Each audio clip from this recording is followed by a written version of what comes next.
गुजरात में इस बार किसकी सरकार, एग्जिट पोल में बम्पर सीटें का अनुमान मिलने के बाद तमाम पार्टियां अपने अपने दावे और दलीलें दे रही हैं। हमारे साथ गुजरात में आम आदमी पार्टी के मुख्यमंत्री पद के उम्मीदवार हैं ईसुदान गढ़वी जी, जो चुनावी मैदान में और यहाँ के रणनीतिकार हैं।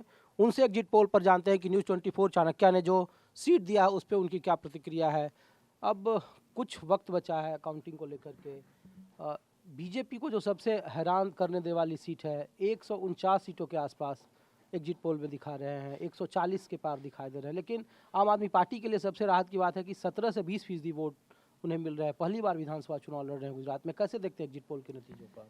पहले तो मैं सब आम आदमी पार्टी के कार्यकर्ताओं को अभिनंदन देता हूं, बधाई देता हूं कि 8 दिसंबर को राष्ट्रीय पार्टी बनेगी आम आदमी पार्टी। इतनी छोटी उम्र में राष्ट्रीय पार्टी बन जाना ये बहुत बड़ी बात है अपने आप में। दूसरा कि एग्जिट पोल, क्योंकि आकलन करना तीसरी पार्टी होती है तो आकलन करना मुश्किल होता है, लेकिन फिर भी 1 सीट आए या 100 सीट आए, हमारे जो भी चुकादा है जनता अपना चुकादा देगी वो सर आंखों पे है। एक चीज़ बहुत समझदारी से मैं कह रहा हूँ कि हमारे लिए यहाँ गंवाने के लिए कुछ नहीं है।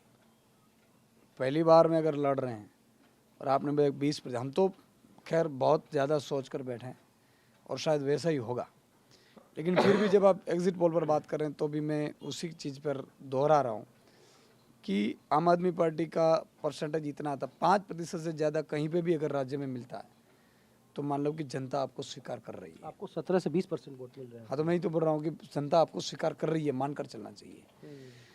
दूसरा गणित ये है कि लोग ये देखते हैं कि भाई एंटी इनकम्बेंसी भाजपा और ये कांग्रेस और आम आदमी में बट जाएंगे। ऐसा नहीं होगा।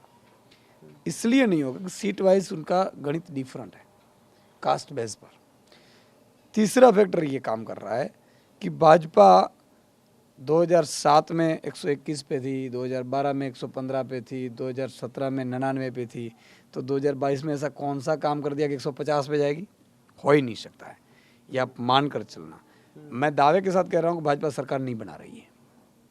नहीं, देखिए ईसु भाई, जो गुजरात से बाहर के लोग देख रहे हैं, जिनकी गुजरात में दिलचस्पी है, वो एक आम गणित के तौर पर जानते हैं कि 50% के आसपास vote share Bharatiya Janata party के 2022 के विधानसभा चुनाव में भी बरकरार है। नंबर 1, 2017 में ये आंकड़ा 41% के आसपास कांग्रेस के पास था। आम आदमी पार्टी आप 17 में नहीं लड़ रहे थे।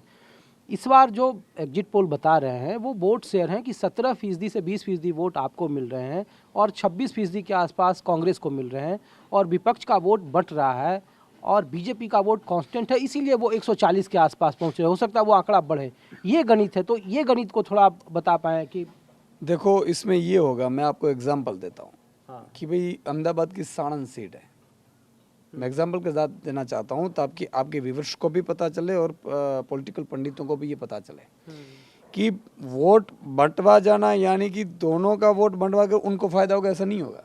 सीट वाइज होगा, कुछ सीटों में फायदा हो भी सकता है। साणंद की मैं बता रहा हूँ कि वहाँ एक सिटिंग एमएलए भाजपा का कोली समाज से है, कांग्रेस ने कोली समाज से दिया, हमने छत्री समाज से दिया, सेकंड वोट बैंक है छत्री समाज की, तो कोली के दोनों वोट बट जाएंगे। ये गणित होता है।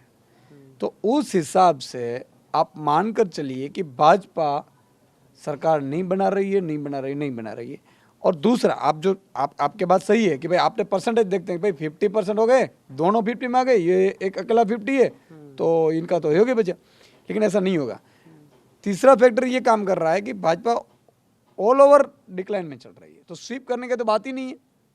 ये हो सकता है भाजपा 80-85 पे रहे और बाकी हम दोनों में रहे, ये संभावनाएं एक जताई जा सकती है। हम तो उम्मीद के साथ बैठे हैं, फिर भी जनता का जो भी निर्णय है वो सर आंखों पे है। कैमरामैन अखिलेश सिंह के साथ ऋषिकेश कुमार, न्यूज़ 24 गुजरात।